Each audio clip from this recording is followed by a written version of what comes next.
whole reason you go to a teacher is ironically to want, to actually aim for, so that one will not want. You understand? And that's, I'm not joking here, I'm not twisting any language, or I'm not trying to be clever, but that is the main aim, isn't it? I mean, that is the whole point of the tantric concept of guru. You don't want to leave guru independently at the end. I mean, you don't want to leave the guru outside there as an external savior. You want to realize your mind, nature of your mind is the guru. Guru is only a bridge. So ultimately, wanting something from an external source is something that we have to eliminate. Okay. Well, it seems like, though, there's this point where people get stuck. Where intellectually they know what you're saying is true, but they also have this kind of grasping quality towards the teacher. Yes. Well, it's a very complicated relationship. Like a Zen master said, to study Buddhism is to study about yourself. To study Buddhism is to study about yourself. To study about yourself is to forget about yourself. Yes, that says it. To actually, the ultimate aim of Dharma practice is to forget. Not to say forget, actually to really transcend, to go beyond all these distinctions. Now, that should be the fundamental base where we develop the student and teacher's relationship. But not many times it happens this way. Many times student and relationship is just another relationship. Boyfriend, girlfriend, husband, wife, man, woman. So that's why there's a game. When a student is insecure, students play games. When the guru is insecure also, gurus who are not accomplished, they have insecurity and they play games. That's why, first of all, students don't go to a teacher seeking for something they need. Rather, they go there to look for something they want. Similar thing happens from the teacher too. Many of the teachers like myself, we are not even brave enough to really give what the student really needs. And what student really needs could be very raw, very painful, very naked. And who has courage to do that? It's so difficult. Because many of us, we have agendas. Agenda is the big problem in this world, basically. One should be agenda free. We do know that we have to crush our ego. Now, in order to do that, we have to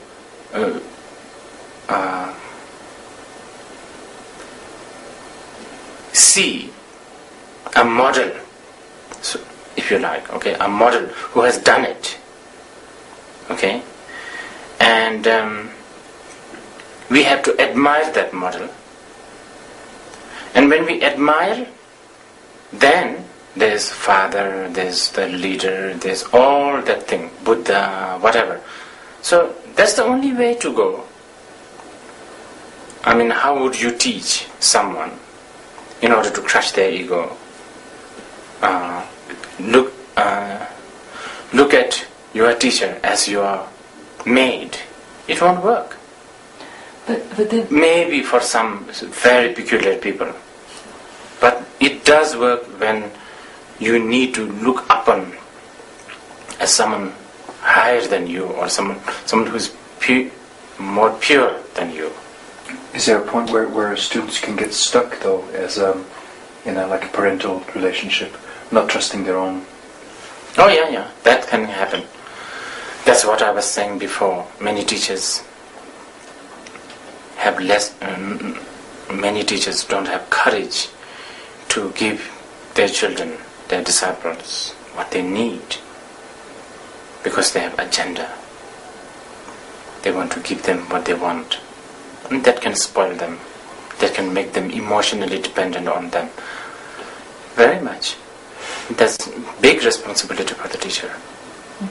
If the teacher and the students are genuinely interested in the enlightenment. But if they just want to build a relationship, yeah, that's the way to go. One should be more superior, the other always a little bit inferior, attempting to become superior, but always one step behind. And that works. That's how the relationship works. do you remember a point in your own practice where you stepped away from, that you went through this process?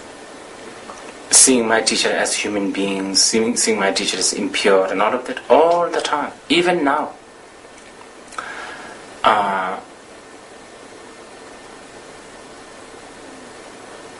The very, for instance, hypocrisy that people like I have, doing one thing in front of maybe a picture of my teachers, and do something else behind, you understand?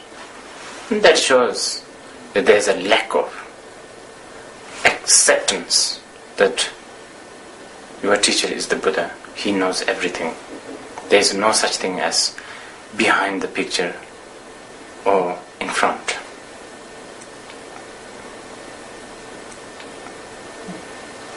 How can we determine if a teacher is a genuine teacher? That's a good question. It's very difficult, but especially as a deluded being, people like us, we can't. Our judgment, even we judge that someone is a really good teacher, how much can we trust with our own judgment? Many times our own judgment has failed us. This is why in Buddhism, study, contemplation, not accepting Buddhism with blind faith, with blind devotion, is very much stressed, especially initially, by the Buddha himself. Again and again, Kangsala mitun cholatan, that's what he said. Not to depend on a person, but depend on the teachings that he gave you. And not simple like that. You have to, it will always be an insurance, okay, if you like, to study, contemplate on the Buddhist texts, study them. And then finally, once you are slightly matured, I would say, it's in this, even all the other quality failed, okay? Maybe your teacher is not a learned, maybe not, gentle, straight enough, But one thing that I think you should look for is a teacher who is not interested in himself. A teacher who is totally interested in you and fellow sentient beings. Is there any value in Western students making a pilgrimage to Taksang or to Bodh Gaya? Yeah. Pilgrimage, although it has become very ritual now, it's sort of devotional or ritualistic thing.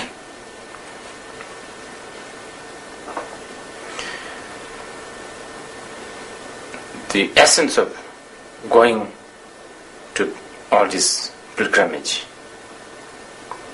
is to remind ourselves that such beings exist. Not as a hero, okay? Not as someone who has done this, did this, but as an example. But even Shima probably can, even it is a minute, might remind you how we human beings destroy ourselves. It's like that. Going to Kushinagar, for instance, can remind you that life is impermanent, even the Buddha himself.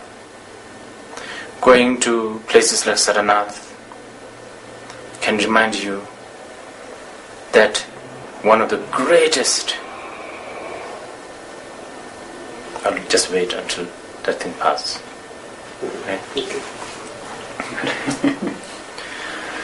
One of the greatest thing that has been said in this world was said there. And then it might invoke a little interest. What did he say? Know the suffering. Abandon the cause of suffering. And so on and so on. So important, to remind ourselves. I mean, of course, if you're a good practitioner, you don't need these things. But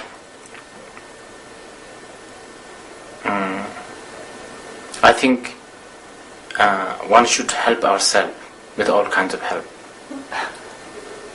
Even it requires some kind of gross reminder like a Holy Land, mountains, trees, whatever, Mm-hmm. It's like keeping the nostalgia, right? That's the word I was looking for. Nostalgia can open a door to many things. Nostalgia can be a fuel for creativity. Here we are talking about nostalgia of an enlightened being, and that may trigger the creativity in the sense of really valuing the Dhamma, spiritual path, and seeing futility of this worldly life. Devotion in Buddhism is actually trusting in cause, condition and effect. It's something that the scientists do. If you cook an egg, you need a certain cause and condition. Stove, pot, water, fire, gas, whatever. And if you have no obstacle, egg will be cooked. That's for sure. And you can trust on that. That's how for centuries people cook the egg. Because of that. And that trust in cause, condition and effect is so-called devotion in Buddhism. Can one make a movie without having an agenda? Mm-hmm. But you want to say something, isn't it, in the movie? Isn't that an agenda?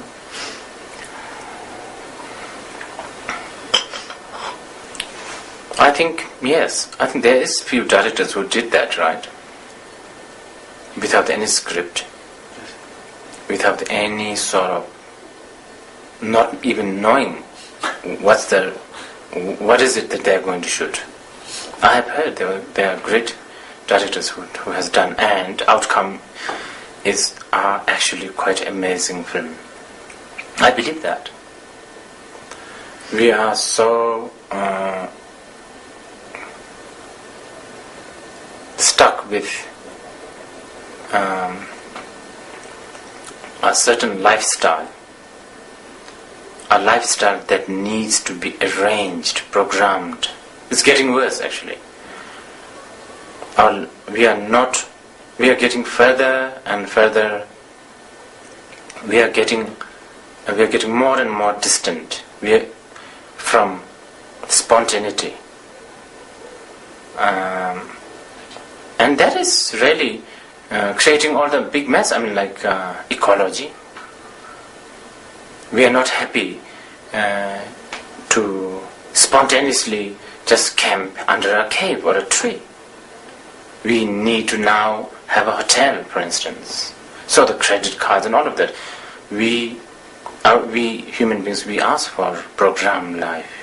And somehow we think that secures everything. And now it's too late. I mean, if you want an excursion fare ticket, you have to book an air ticket 3 months before. No more spontaneity, my dear. My students, many of them take me very seriously, and actually that is one of the greatest living proof that karma does exist.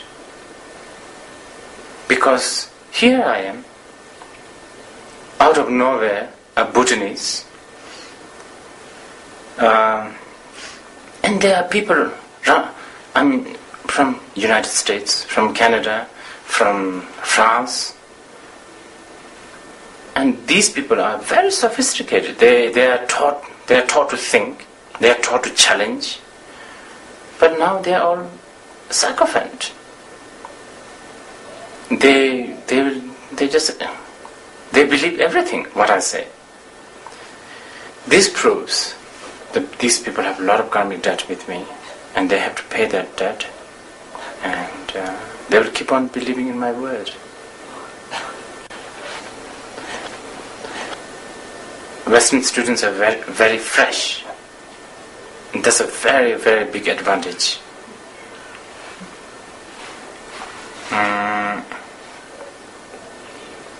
Easterners,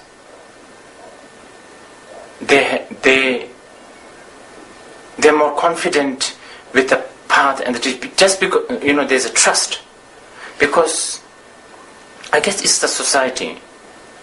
It's like extended family.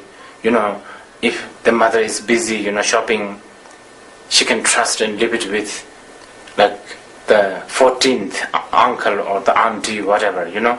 So that also is within the Dhamma. Like there is that trust.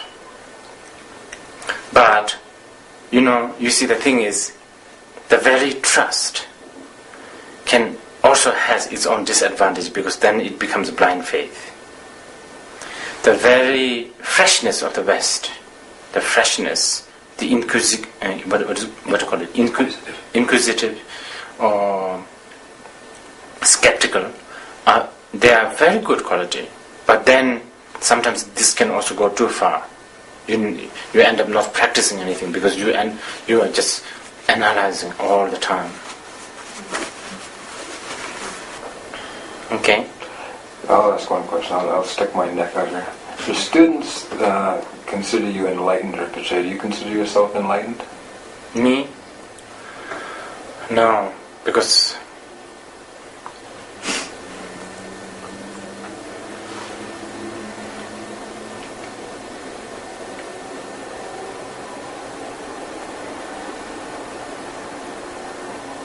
I am still a victim of condition. If I'm enlightened, then I shouldn't be. If the students keep on thinking that I'm enlightened, it will only benefit them. If there is benefit, that is. Okay? That's where the Buddhist teachings on mind comes in. You see, everything's your mind.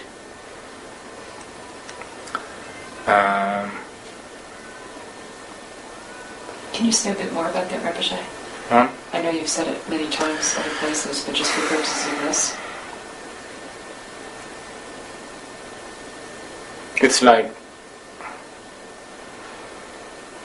it's like, let's say you are in a bus or something, and person hop in the bus and sat next to you, and this person may be, going through a big problem, and you without even you realizing,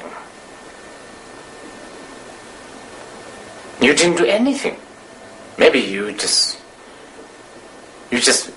sat there, right? But somehow this person thinks that you have helped him a lot. I don't know, by stepping over his toes or something, I don't know. Now, he is not your healer or he is not your liberator. But the other person thinks so. Understand? And it will give the other person a sort of benefit. It can give the other person the benefit of keep on thinking that this person helps you. This happens a lot. I received so many thank you notes from people, thanking me for helping them because when they were in this and that danger, I don't know, turmoil, depression. And honestly, I tell you, I wasn't thinking about them at all. Like they would say, oh, thank you for your prayer, now it's all okay. Sometimes I don't even know who the person is writing to me, you understand? Let alone actually think them in the prayer. Similarly, this happens a lot. Actually, this is something I should tell you. Because as much as the student, many people think the student is more like a weaker side, and the teacher is the power side, isn't it? Sometimes it's not that true. You know what I mean? I think there's a word. The teacher's side is the power, the stage of, you as a teacher you can control. That's what people think, but that's not necessarily true.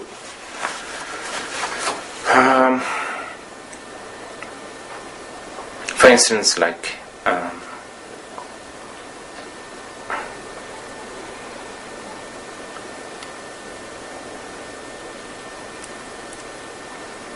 I have, personally, I've had some problems with some ladies whom I don't even know. I don't have any connection with them, but they think that I did. Like maybe I might have smiled at them or shake hand with them or said something, and they take it so seriously. Everything is your mind or interpretation of your mind.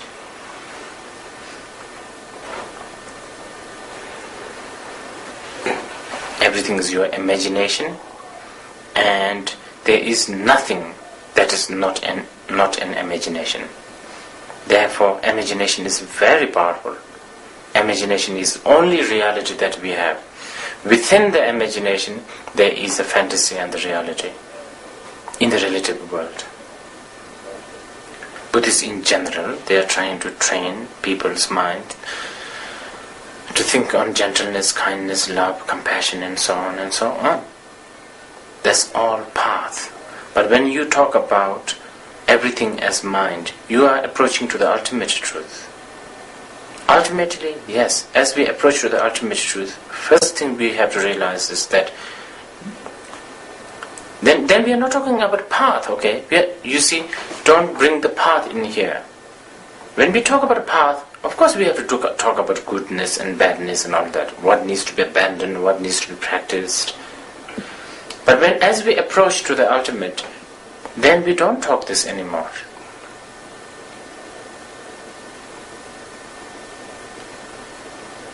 We don't talk. There's a good example. A woman who desperately wishes to have a baby, dreams that she is pregnant and even given birth. She's so happy.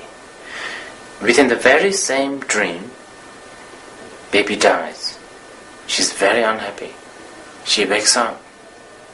The happiness of the having the baby and the pain of the death of the baby are all gone. The third experience is what Buddhists are trying to aim. Not to have the baby, not to have the baby, but to go beyond that.